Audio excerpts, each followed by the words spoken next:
दोस्तों, पिछले संडे हमने हिंदू धर्म और ग्रीक माइथोलॉजी के कुछ सिमिलैरिटीज को डिस्कस किया था, जहां हमने दोनों सभ्यताओं के कुछ गॉड्स और गॉडेसेस के बारे में जाना था। और जैसा कि मैंने कहा था, आज के वीडियो में हम इस टॉपिक पर अपनी चर्चा कंटिन्यू करते हुए दोनों कल्चर्स के कुछ कहानियों को डिस्कस करेंगे जो आपस में काफी मिलती जुलती हैं। So now with that said, let's roll the intro.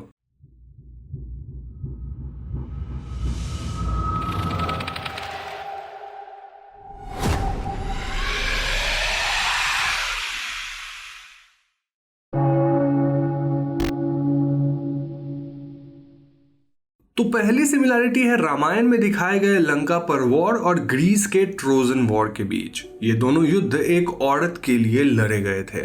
जहां लंका पे वॉर तब हुआ था जब रावण ने मां सीता का अपहरण किया था, वहीं ट्रॉय पे वॉर तब हुआ जब हेलेन ट्रॉय के प्रिंस पेरिस के साथ अपनी मर्जी से चली गई थी, क्योंकि दोनों एक दूसरे से प्यार करते थे और ऐसे में हेलेन ने अपने हस्बैंड को छोड़ दिया था।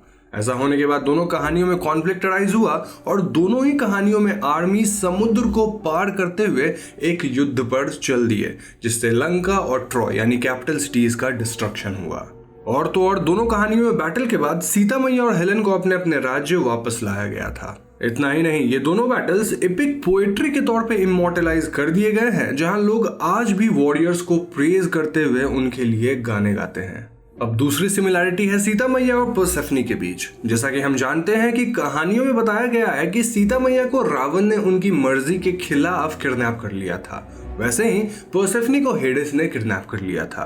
अब ऐसा करने के बाद रावण ने सीता मैया को चार्म करने की कोशिश की थी और हेडिस ने भी पर्सेफनी को चार्म करना चाहा था। लेकिन यहाँ डिफरेंस ये है कि सीता मैया की शादी हो चुकी थी और वो प्रभु राम के प्रति डिवोटेड थी। दूसरी तरफ पर्सेफनी अनमैरिड थी और अंत में हेडिस उन्हें एक अनार का दाना देते हैं, क्योंकि कहा जाता है कि अंडरवर्ल्ड में कुछ भी खाने के बाद वहां से निकल पाना मुश्किल था।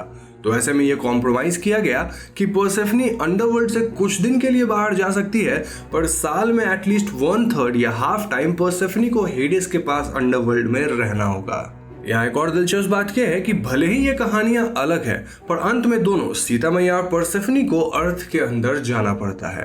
पर्सेफनी अर्थ के अंदर अंडरवर्ल्ड में जाती है और सीता मैया अपनी ह्यूमिलिएशन के बाद धरती माँ को इन्वोक करके जमीन के अंदर चली जाती हैं।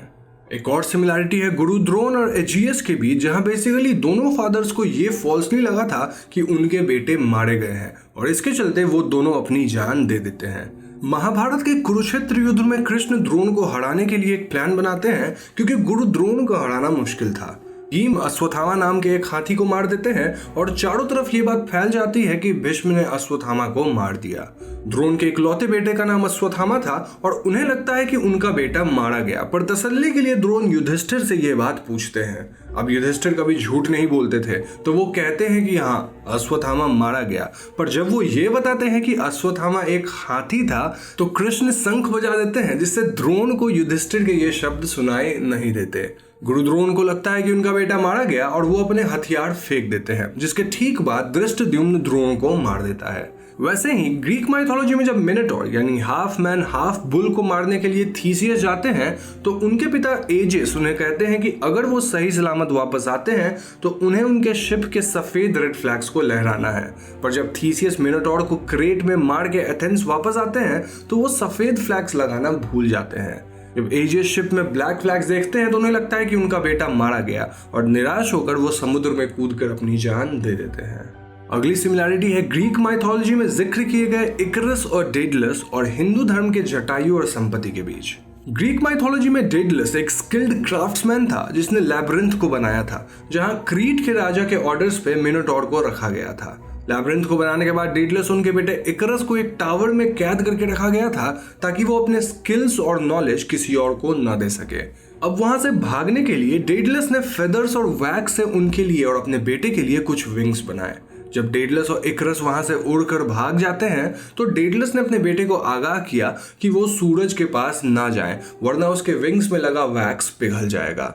लेकिन इकरस उनकी बात नहीं सुनते और वो सूरज के पास चले जाते हैं, जिसके बाद उनके विंग्स गिर जाते हैं और वो भी मारे जाते हैं। वहीं दूसरी तरफ जटायु और संपत्ति गरुड़ा के बेटे थे और उन्हें कहानियों में ईगल्स या फिर वल्चर्स की तरह पोर्ट्रे किया जाता है। ये दोनों अक्सर एक दूसरे से कम्पीट करते थे कि कौन ज्यादा ऊंचा उड़ सकता है, और ऐसे में एक बार जटायु सूरज के बहुत करीब चले जाते हैं। संपत्ति अपने छोटे भाई को बचाने के लिए जटायु को अपने विंग्स की मदद से शील्ड करते हैं ताकि उन पे सूरज की रोशनी ना पड़े, जिससे संपत्ति के विंग्स जल जाते हैं और तब से वो अपना पूरा जीवन विंग्स के बिना बिताते हैं। अब इन दोनों स्टोरीज में फर्क यह है कि जटायु और संपत्ति के कॉज में संपत्ति ने सैक्रिफाइस करके अपने भाई को बचाया, पर ग्रीक माइथोलॉजी में इकरस की मृत्यु हो जाती है। नाउ ग्रीक माइथोलॉजी और हिंदू धर्म में एक इंटरेस्टिंग सिमिलैरिटी है हेलेन ऑफ ट्रॉय और द्रौपदी के बीच। ग्रीक माइथोलॉजी में अक्सर हेलेन को काफी खूबसूरत बताया गया है और उनके खूबसूरती से लोग उनसे चाम हो जाते थे। बाद में जब हेलेन को पेरिस से प्यार हुआ तो उन्होंने अपने राज्य और अपने पति को छोड़ दिया था, जिसकी वजह से उनके हस्बैंड को ट्रॉय पे वॉर करना पड़ा ताकि वो हेलेन को वापस ला सके। इस वॉर में ट्रॉय शहर का विनाश हुआ और इसका जिम्मेदार हेलेन को ठहराया जाता है। ठीक वैसे ही महाभारत में द्रौपदी को काफी खूबसूरत बताया गया है और उनके स्वयंवर में सभी लोग उनसे मंत्रमुग्ध थे, इंक्लूडिंग दुर्योधन एंड कर्ण। बाद में जैसा हम जानते हैं कि जब पांडवों ने द्रौपदी को जुआ में हार दिया तब भारी सभा में द्रौपदी का तिरस्कार हुआ। अब इसके बाद द्रौपदी ने कौरवों से बदला लेने का प्रण लिया था, तो हेलेन की तरह द्रौपदी को भी कौरवों के विनाश का कारण माना जाता है। अब एक और इंटरेस्टिंग पैरेलल है ग्रीक माइथोलॉजी के थीसियस और हिंदू धर्म के भीम के बीच। ग्रीक माइथोलॉजी में क्रेट ने एथेंस के साथ एक ट्रीटी साइन किया था ताकि क्रेट एथेंस पे वॉर ना करे। इस ट्रीटी के हिसाब से हर 9 इयर्स में 7 यंग मेन और 7 यंग वुमेन को एथेंस से क्रीट भेजा जाएगा, जो मिनोस के लैबिरिंथ में जाएंगे ताकि मिनोटॉर उन्हें खा सके। एक बार थीसियस खुद को सैक्रिफाइस के लिए वॉलंटियर करता है और लैबिरिंथ में मिनोटॉर को मारने में सक्सेसफुल हो जाता है। अब दूसरी तरफ हिंदू धर्म में एक चक्र नाम के एक जगह के बाहर बकासुर नाम का एक मॉन्स्टर रहता था जो शहर को तबाह करने की धमकी देता था। कॉम्प्रोमाइज के तौर पे वहां के लोग हर महीने बकासुर के लिए कार्ट में खाने का सामान इत्यादि भेजते थे। अब बकासुर खाना तो खाता ही था, पर उसे पुल करने वाले बुल्स को और उस आदमी को भी खा जाता था जो सारा सामान लाता था। इसी बीच पांडव वहां आते हैं जो कि एक चक्र में छुपे हुए होते हैं। जब उनके घर की बारी आती है, यानी उनमें से एक को काट लेकर जाना होता है, तो भीम वॉलंटियर करते हैं और वो बकासुर को मार देते हैं। नेक्स्ट सिमिलैरिटी आती है ग्रीक माइथोलॉजी के अटलांटिस और हिंदू धर्म के द्वारका शहर की।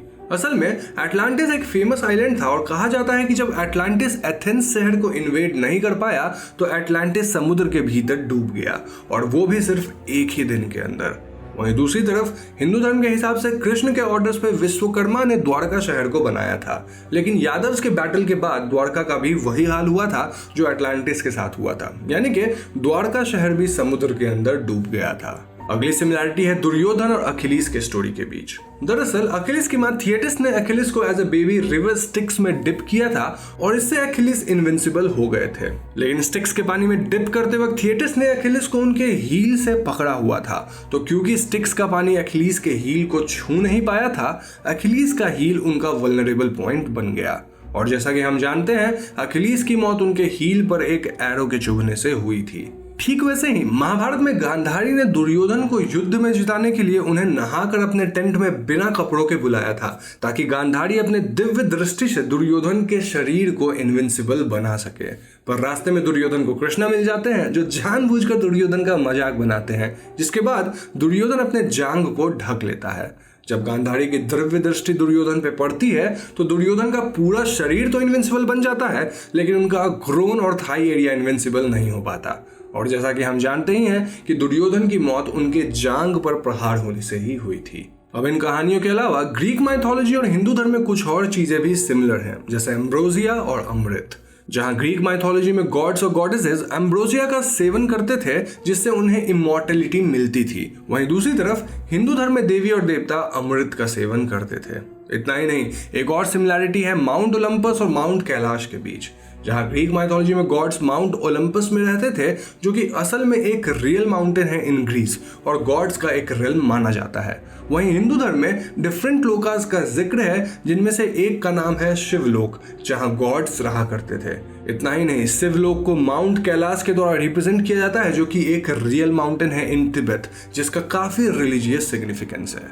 तो दोस्तों, ये थी हिंदू धर्म और ग्रीक माइथोलॉजी के बीच कुछ सिमिलैरिटीज, जिसमें हमने दोनों सभ्यताओं की कुछ सिमिलर कहानियों को डिस्कस किया है। और मुझे पूरी उम्मीद है कि आपको ये वीडियो पसंद आई होगी। अब अगर वीडियो पसंद आए तो लाइक और शेयर जरूर करें, और अगर आप ऐसी ही वीडियोस को मिस करना नहीं चाहते तो हमारे चैनल हॉन्टिंग ट्यूब को सब्सक्राइब करके बेल आइकॉन को जरूर दबा दीजिएगा, क्योंकि हम अपने चैनल पे ऐसी वीडियोस लाते रहते हैं। पीस।